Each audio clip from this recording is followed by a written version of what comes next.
Hey everybody, my name is Angie Morenga. You're watching Just Angie, where we have the most amazing conversations. I hope you've been encouraged. I hope you're engaging, and we just bring you people who inspire you, who motivate you into action. And I'm so excited about my guest today because I know that's exactly what she's going to do. Karibu sana Lucy. Thank you. I'm so grateful that you came. Thank you so much. What an honor. Thank you. And an honor too for us. I'm really grateful that you responded. Yeah. Please look into that camera and introduce yourself to my congregation out there and family. Hi guys, my name is Lucy Macridis, and I'm a certified transformational coach. I am a co-author. I'm a certified online facilitator. It's a mouthful, right? Yeah. But this is what I do. I am on the online business. I am on the in-person business. So I'm a coach, I'm a mentor, I'm a facilitator. And my main primary target is women between the ages of 25 and 35. That does not mean I'm leaving out the Gen Zs. You're there, but you know, in marketing, you need to have one niche. So my niche is 25 to 35-year-old women, women who are looking to go into leadership. That's who I speak to. But I do take care of the guys. That's the men. I'm running a program also for teenage girls. There's a lot of stuff that I'm doing, but it's more about coaching. That's where my life revolves. I'm a co-author of a book called Wealth Footprints, The Awakening Program, and I have a signature program for that. For the Wealth Footprints. Yes. Wow, that's a lot, but I'm really glad that you're doing a lot. I personally call you Lucy, the clarity coach. That's what I call you. Because I think I engage with you on clarity. Yes. There must be clarity somewhere in your coaching. Is that the umbrella program? Because why do I call you Lucy, the clarity coach? Is that where you started? Well, that's my niche. Okay. So whatever it is I do in transformation, it's to about give clarity. So for instance, you could be thinking something, and I encourage you to have deeper reflection. Good. Across the table from me or on the screen. Why do you know what you know? And half of the time you find you actually don't know the why. Really? And that's where the clarity comes That's where the clarity comes, when I get the why. Yes. So I love coaching because then, so you coach people so that they get clarity in terms of this transformational leadership process and in terms of being leaders and maybe the next as well. So they're clear about the next move that they're about to make. So true. And why they want to make it. Exactly. So you'd have somebody who's in transition. Yes. So, you know, Angie, like now, I mean, you've transitioned so much in your life. Yeah, we come a long way. I know. And today, God is not done with you yet. He hasn't. Imagine. There's still another plan. Yep. But when you get to that transitioning, there's something scientific that happens in your brain. Okay. Because you have arrived at a comfort zone. You can do this in your sleep. In my sleep. But when God is raising you up to the next level, that's stretching you, that's pushing you. You know what your brain is saying? No. Whoa, Angie. No, stop. There we don't know. Here we know. Here we know. We'll stay here. And why do we know? Practice made perfect. Yeah. The documentation of how you've come across this, the networks of that has brought you here. All these things, your brain is taking note. And now we are good. You know, comfort zone is not always bad. This way we know what we're doing. It's a good thing. Yeah. Now try stretching from there. Or try moving. Now you're trying to move. So you start feeling you're not good enough. That voice in your head is busy telling you there are others who are meant to be doing this. It's not yours, Angie. Wow. Who do you think you are? This is your scientific brain protecting you from making a fool of yourself. Wow. Or so we think at this moment. And that is where I come in. Wow. So I help you in that transitioning. Wow. We look at the facts because facts will never let you down. Okay. What are the facts? What do you know? And you know what's interesting, Angie? I walked this path not knowing that I was walking it in preparedness to help others. Wow. I've had my share of transitions. Yeah. And some of them took me to some deep places that almost broke me. But the resilience that I came out with. Amazing. So I call myself, when I'm training, not coaching, more from an experiential place. Yeah. I'm talking about things I have walked, things I have done. Journeys you have and walked. the real fear I have when I'm transitioning. So I can relate. That's so amazing. Yeah. And how long ago did you do it? Because I remember you were a marketer. Did I remember in the hospitality industry? I remember from now a long time ago. But so how did you like transition into this from that? Transitioning. Trial and error.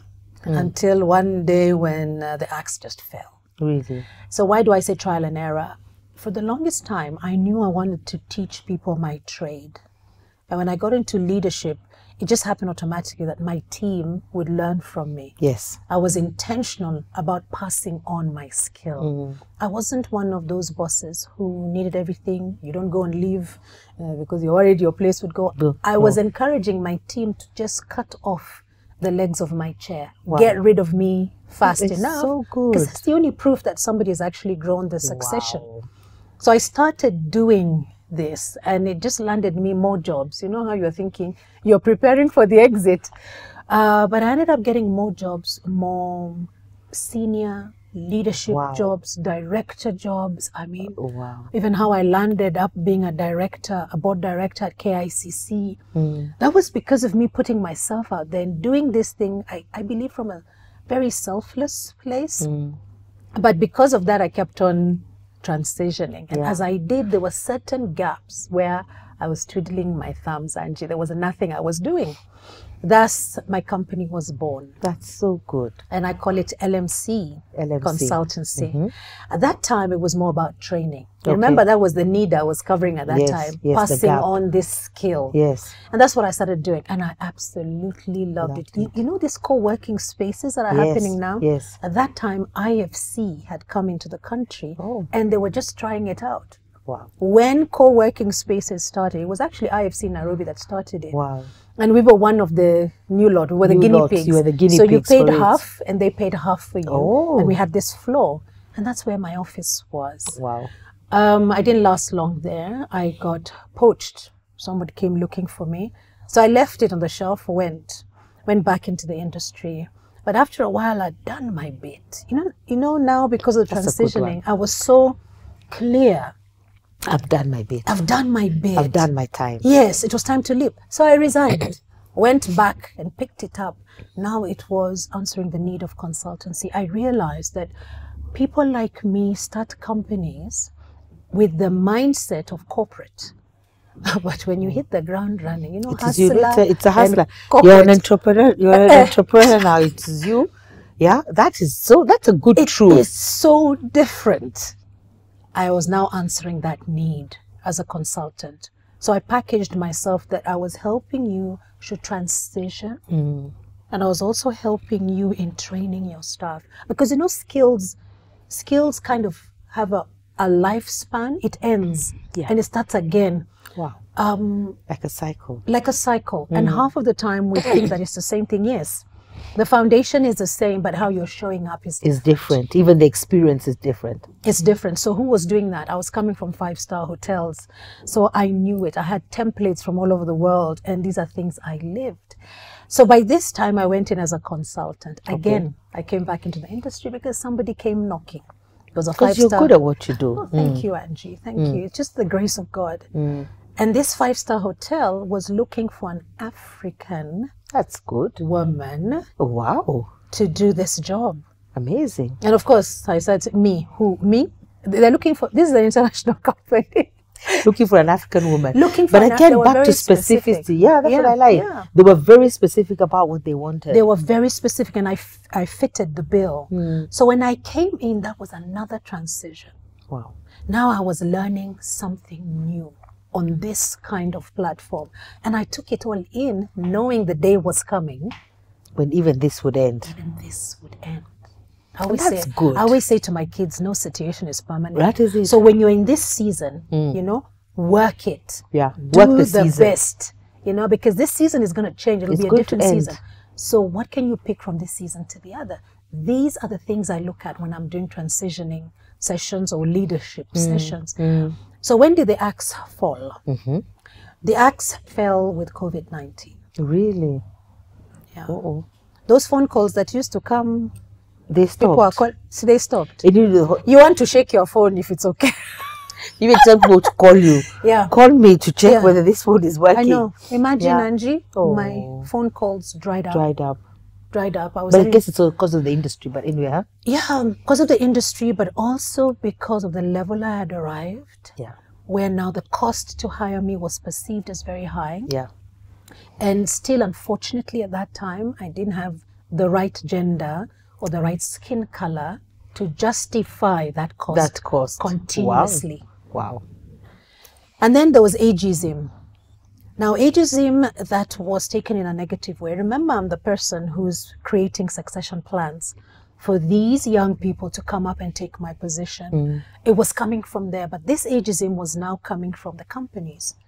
So they were getting rid of us, the older people, because of whatever reason. Well, maybe some of them, the younger ones are more affordable, more flexible. We'll do more, I guess. As guys, we are seasoned in our ways. We're not doing more, we know. No, these are the things that we need to do. You know, our experience you can't get rid of it. It's true. You can't. That's why today I can still walk into a room. Even me. Oh, you should see me. Yes. Yeah. Oh, yes. Our training was amazing. And I was going to say that's why I like the movie The Intern. I don't know, do you like movies? Yes. I love the movie The Intern. Yes, I remember The Because Intern. you had to come back to work. They had to go get those people out. Yes. Come back to work. And at first everyone is dismissing him, but I love the wealth of knowledge that he had to share. And look how suddenly people were gravitating towards him. Yes. Because he knows. And that's what I'm saying. Every generation needs the other. And also you need the wisdom and the experience. Because what they can't take away is our experience. That is so true. They can't take away our experience. So we have it. It's us. We've lived it. We've done it. We know how to do this. We can do this I can do this in my sleep. And do it and execute it with excellence. Yes. Now that's without even that breaking a sweat. Not even breaking a sweat. It's amazing. Yeah. And it was during that COVID that term came up that just became my thing. You know, they were talking about new normal. Yes, the new normal. Mine was repurposing. Repurposing. I love it. Repurposing. Repurposing. Do Wow. you know, I ended up repurposing my skill. Wow. To become a coach. Yes. And I've just been coming from a very Joakali definition of a coach. Yes, but you were coaching them because when you said, I'll never forget that you were telling, they had to cut the legs off your chairs so that they take over and run with it. That's still coaching. True. It is, but when you go now to coaching school for certification, coaching is very different from mentoring. It is true. Very different. I had my aha moment that I then worked through. And as I worked through this, I realized, hey, Angie, I know a lot. You do. You do. I was selling myself short. Yeah, you know a lot. You have the experience. This is your experience. There's a term that I had, which I keep repeating, lived experiences. This is my lived experience. So true. You can't take that away from me. You can't take it away from me. This is my experience. You really can't. I've actually lived it. I've gone through it. I know the strengths, the weaknesses, the challenges. I know everything about that experience. You can't take it away from me. So how can I not bring this to the table? It's amazing. You? Yeah, that's amazing. How can I not have a discussion with you and use repurposing of what you already have? You don't even have to go back and learn something new. Just need to repurpose. To start something. Wow. Just repurpose what you have. And because that's you so know powerful. it, the clarity then follows automatically. Yeah. What I help you to do across the table is to remove those layers of life happening. Yeah. Of you identifying yourself in this way, of people telling you who you are, of the hard knocks that you've received. So you're covering this gem. Yes.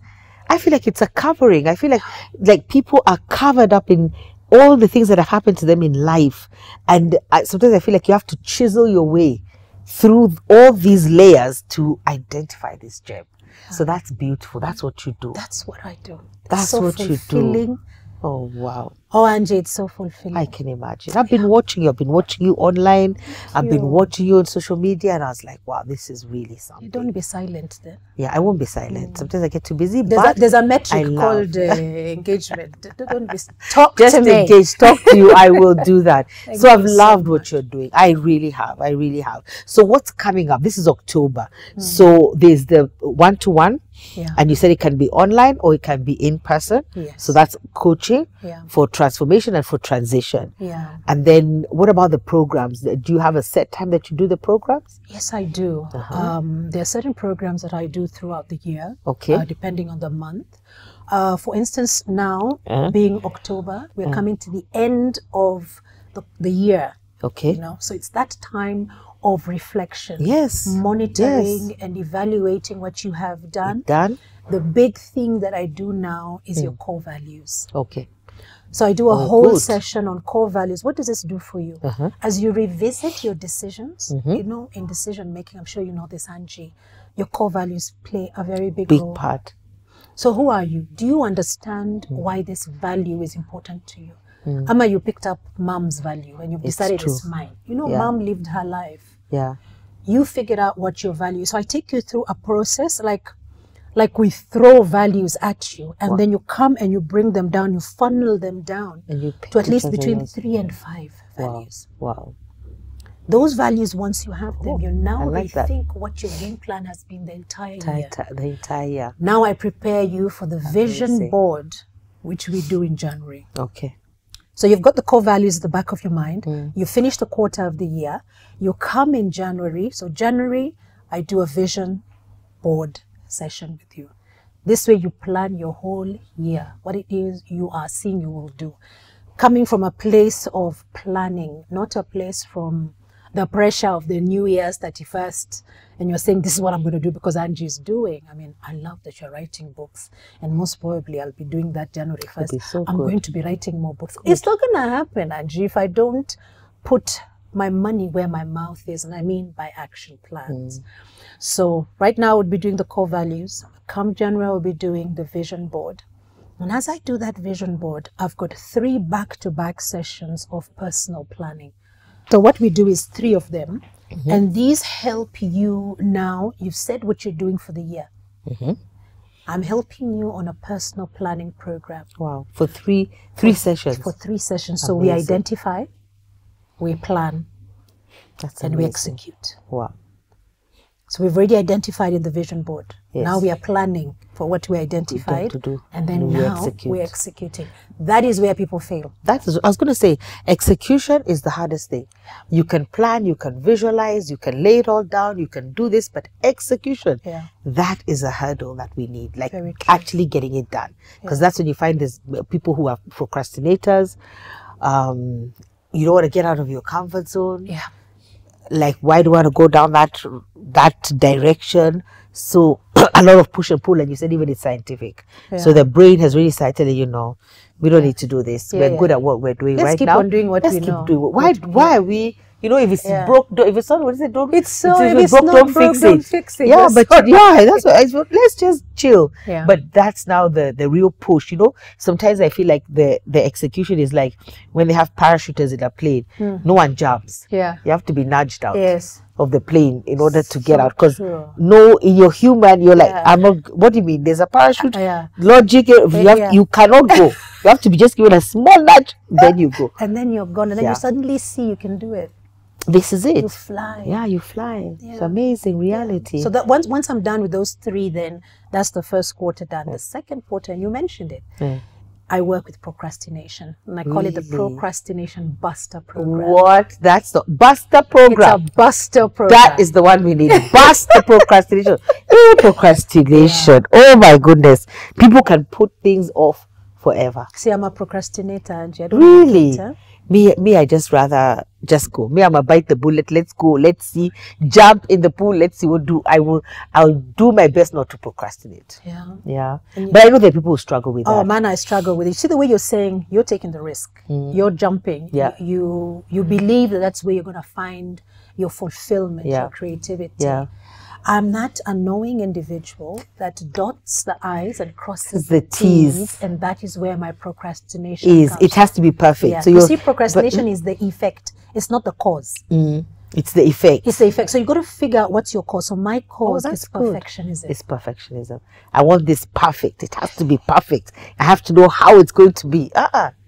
As we jump, we go, we jump, we say, what happened? What was going on? Where are we? The people even we land in the pool with a big splash. You don't even know. You know, you guys want to land in style. I can see you want to land in style, politely with a candle. We're like here. So what happened? What are we supposed to be doing? But also, I mean, all of them have their pros and their cons. Because me now, I jump, then I'm like, hiya.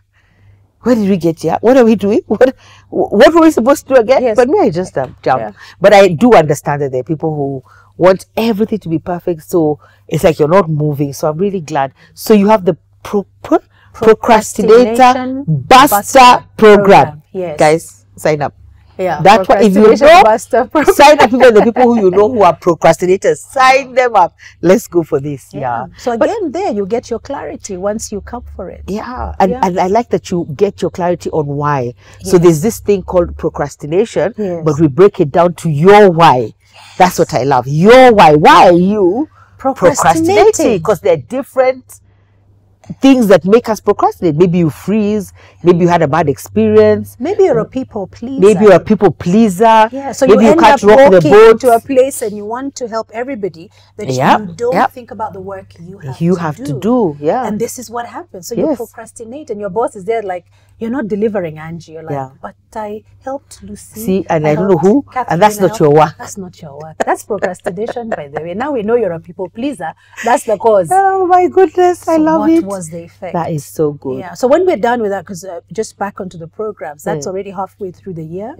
And then when we come August now, we go into the children's program, the preteen and the teenagers program. Okay. And in this program, I take you through what we call the Lady in Waiting program. Wow. Is it for girls? It is for girls, for preteen and teenage girls. And I take you through 8 sessions. So it's 8 days of this. Take you through things like personal identity, finding your purpose, core values, social etiquette, there's social media etiquette, there's work etiquette, basically life skills. And then we just crown it off with showing up. How do you show up? Some adults need that program of how we show up. People need that. We need how we show up. It's true. How we show up. Because I remember a time I had to be very intentional. It's a lady who said to me, what energy do you bring when you enter the room? And I went home reflecting. I said, what energy do I bring? How do I show up? Do I show up halfway? Do I show up willingly? Do I show up kicking and screaming? And all those scenarios are there. But how do I show up? And then how are people visualizing me and engaging with me? So that gave me a lot of food for thought. And I like that. I like that there's a program that can, because we were not empowered that way. So this is important. We were just thrown into the deep end. I don't know. I just love that there's a way that you can empower a preteen and a teen on how to be and how the world operates and how you need to navigate this world. Because these are the ones then who end up at my table as a 25-year-old and needing clarity. How great would it be that by the time she comes to my table, she already has this background and now she's just shooting for the skies. She'll be a very, very strong, deliberate, intentional human being. And even when, because I like that, even when they make mistakes, they know why they're making them. You see, that's very powerful. You have knowledge as to why I'm doing this. It's like you're not doing it out of no having any knowledge. So that's good. Because, you know, the world, and I think they need it for their world. The world is it's moving very fast. It's changing so very fast. So I feel like what you're teaching them is what will keep them grounded. What keeps me grounded? What are my values? So true. What do I want to, how do I want to show up? Because that showing up is the best. How do I want to show up? That is so powerful. How do I want to make my decisions?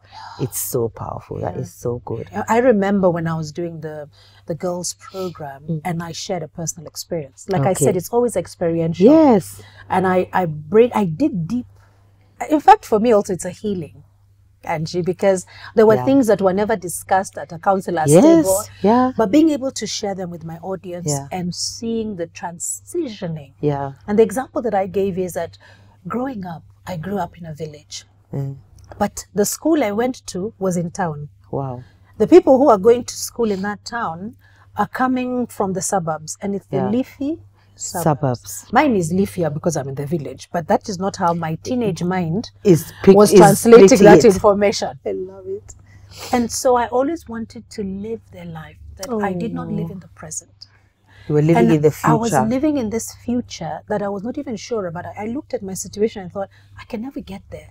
So I was just riling up myself, getting stressed, and that showed in my behavior. Of course, it was negative behavior because I was trying to show up in the wrong way, exactly what you're saying. So those examples, experiences of mine are brought into this preteen and teenage sessions. And I was sharing with them that many years later, my BFFs come from that world.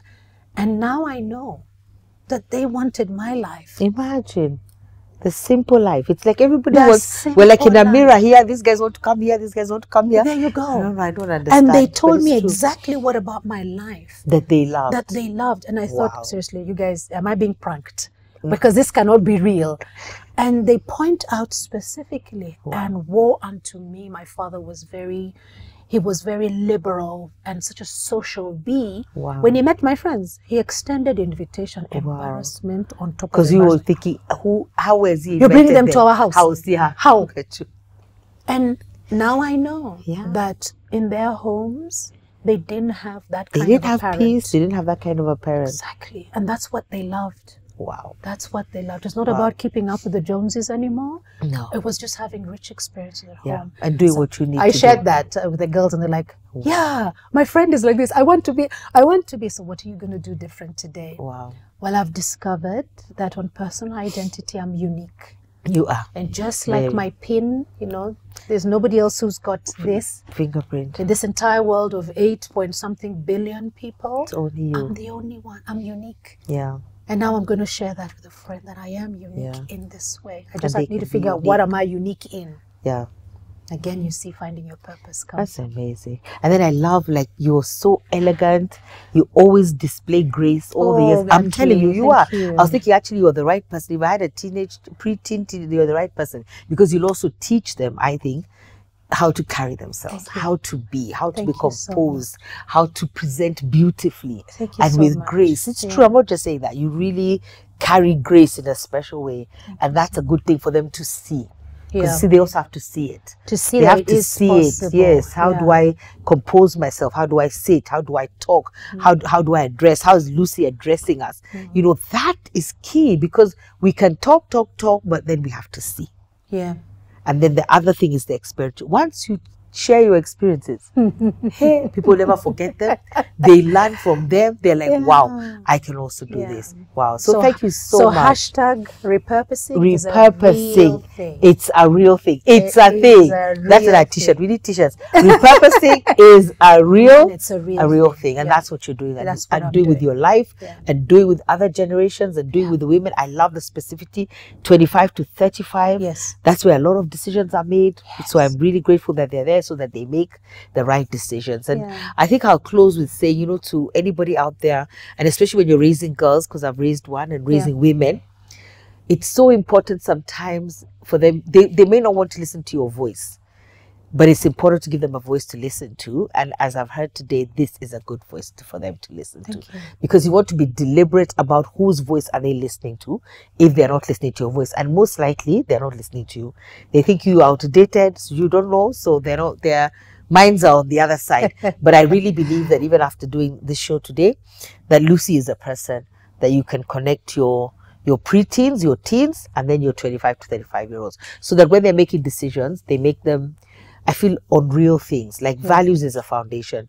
So that's important. Who am I? And who am I becoming, you know? And who do I want to become? Very, very important. Amazing. Wow, thank you so much for coming, Lucy. Do you have a parting shot you'd like to give? Oh, yes. Yes, I do. Well, as you heard, she introduced me as Clarity Coach Lucy. So you can find me on Instagram as Clarity Coach Lucy. Oh, good.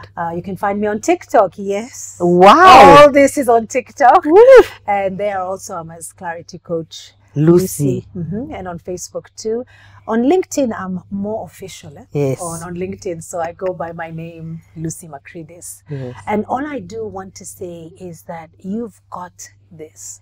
All you need is to be able to name it and to tame it. And on this journey, you just need a coach. So a transformational coach, as I am, I'm here for you. Thank you so much for listening to me today. Thank you, Angie. Awesome. I'm so grateful that you're here. Thank you so much for coming. And I'm sure we'll have you back again. I tell that all to my guests. We only do you once. We want to hear again now. So what's the journey so far? What's happening now? What's going on? What's next? So pressure. So that's okay. Pressure is good. Still be you cannot be the same space. You are the transitional person. You are the transformational person. We need to have moved, shifted. Yeah, but I've really enjoyed this conversation. Thank you so much. Thank you so much. I hope you guys have as well. Give us feedback, but I'm sure you have. And then jump on the bandwagon. Do not procrastinate. Join. Find Lucy and do something with everything that she's offering out there. Yeah, let's name it and tame it together. God bless. Yes. Take care, guys. Bye. Thank you.